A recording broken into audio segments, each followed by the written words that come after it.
दुनिया की 90% से ज्यादा चीजें, कपड़े हों या फोन, एक ही रास्ते से गुजरती हैं, समंदर। और इस समंदर पर अब सिर्फ एक ही देश का एक तरफा कब्जा होने वाला है। हम बात कर रहे हैं दुनिया की सबसे बड़ी जहाज निर्माण कंपनी की, China state ship building Corp यानी CSSC। ये सिर्फ जहाज नहीं बना रही, ये चीन को शिप बिल्डिंग का वैश्विक पावर हाउस बनाने की दिशा में तूफानी रफ्तार से आगे बढ़ रही है। साउथ चाइना मॉर्निंग पोस्ट की रिपोर्ट कहती है कि CSSC अब सिर्फ कार्गो शिप तक सीमित नहीं रहेगी। उन्होंने 3 मेगा चैलेंज लिए हैं, ज्यादा क्रूज जहाज, गहरे समंदर में ड्रिलिंग करने ए वाले जहाज और सबसे जरूरी न्यूक्लियर पावर से चलने वाले जहाज। क्या यह दुनिया के बाजार और हमारी अर्थव्यवस्था के लिए खतरे की घंटी है? और क्यों अब अमेरिका के पूर्व राष्ट्रपति को भी चीन के दबदबे के सामने झुकना पड़ा है? आज हम इसी समुद्री महाशक्ति के प्लान को समझेंगे। CSSC का लक्ष्य सिर्फ और बड़े जहाज बनाना नहीं है, बल्कि एडवांस्ड तकनीक के मामले में भी दुनिया को पछाड़ना है। कंपनी के असिस्टेंट प्रेसिडेंट मा यूनशियांग ने साफ कहा है, अब उनका फोकस एडवांस्ड ग्रीन पर्यावरण के अनुकूल और स्मार्ट शिप बनाने पर है। ये जहाज ऐसे होंगे जो हर तरह के मौसम और कठिन समुद्री परिस्थितियों का सामना आसान से कर सकें। इसकी शुरुआत हो चुकी है। शंघाई में 2023 में CSSC ने अपना पहला विशाल क्रूज जहाज एडोरा मैजिक के सिटी डिलीवर किया था। इसे बनाने में उन्हें पूरे 4 साल लगे थे और अब अगले साल CSSC अपना नया और ज्यादा बेहतर क्रूज जहाज एडोरा फ्लोरा सिटी पेश करने जा रही है। यह क्रूज उनके बेहतर मैन्युफैक्चरिंग तकनीक और गुणवत्ता का सबूत होगा। चीन यह दिखा रहा है कि वह अब सिर्फ सस्ते कार्गो शिप नहीं, बल्कि लग्जरी और जटिल जहाज भी बना सकता है। इस बदलाव का मतलब है कि चीन अब नॉर्वे या दक्षिण कोरिया जैसे पारंपरिक शिप बिल्डिंग दिग्गजों को हर सेगमेंट में टक्कर देने के लिए तैयार है। जहाज निर्माण में चीन की इंजीनियरिंग क्षमता का अगला उदाहरण है गहरे समुद्र में ड्रिलिंग करने वाला उनका जहाज मेंगस यांग। इसका शाब्दिक अर्थ है सपना। यह जहाज 2024 के अंत में डिलीवर किया गया था। यह किसी भी शिपयार्ड की इंजीनियरिंग क्षमता का सबसे बड़ा टेस्ट होता है।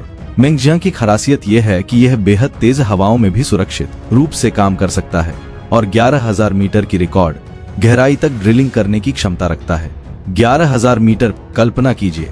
यह जहाज चीन को पृथ्वी की सबसे गहरी परतों तक पहुंचने की शक्ति देता है। यह सिर्फ तकनीकी कौशल का उदाहरण नहीं है, यह चीन की समुद्री संसाधनों पर कब्जा करने की बड़ी रणनीतिक पहल है। गहरे समुद्र में तेल, गैस और दुर्लभ खनिज भरे पड़े हैं और मेंगजियांग चीन को इन पर सबसे पहले पहुंचने का मौका देता है। ये दिखाता है कि चीन की शिप बिल्डिंग टेक्नोलॉजी कितनी एडवांस्ड हो चुकी है। अब बात करते हैं बाजार पर इसके दबदबे की। मारिनेटेक चाइना में मा यूनशियांग ने बताया कि चीन की वर्तमान शिप बिल्डिंग क्षमता लगभग 65 मिलियन डेडवेट टन प्रति वर्ष है और इस साल का अनुमान चौंकाने वाला। वैश्विक शिप बिल्डिंग मार्केट में अकेले CSSC के शिपयार्ड का हिस्सा लगभग 65% होने की उम्मीद है। सोचिए, अगर दुनिया में 100 जहाज बन रहे हैं तो उनमें से 65 जहाज चीन बना रहा है। ये लगभग एक तरफा दबदबा है। इस दबदबे का मतलब सिर्फ आर्थिक नहीं है, बल्कि रणनीतिक भी है। जो देश दुनिया के सबसे ज्यादा जहाज बनाता है वह global trade route, supply chain और यहाँ तक कि मिलिट्री शक्ति पर भी अप्रत्यक्ष नियंत्रण रखता। चीन का यह दबदबा इतना बढ़ गया है कि अब अमेरिका को भी सीधे मैदान में उतरना पड़ा है। एक समय में अमेरिका दुनिया की सबसे बड़ी समुद्री शक्ति था, लेकिन पिछले कुछ दशकों में अमेरिकी शिपयार्ड बंद होते गए और चीन ने उनकी जगह ले ली। इंडस्ट्री विशेषज्ञों के अनुसार अमेरिका के पूर्व राष्ट्रपति डोनाल्ड ट्रंप ने अमेरिकी शिपयार्ड को फिर से सक्रिय करने और अरबों डॉलर निवेश करने का प्रस्ताव रखा है। मकसद साफ है, चीन के इस तेजी से बढ़ते प्रभुत्व को चुनौती देना। अमेरिका जानता है कि अगर उन्हें वैश्विक व्यापार और अपनी नौसेना शक्ति को बनाए रखना है तो उन्हें चीन पर अपनी निर्भरता कम करनी होगी और खुद जहाज बनाना शुरू करना होगा। तो यह सिर्फ जहाजों का युद्ध नहीं है, यह वैश्विक महाशक्ति बनने की दौड़ है, जहां समंदर का नियंत्रण ही भविष्य की अर्थव्यवस्था को नियंत्रित करेगा।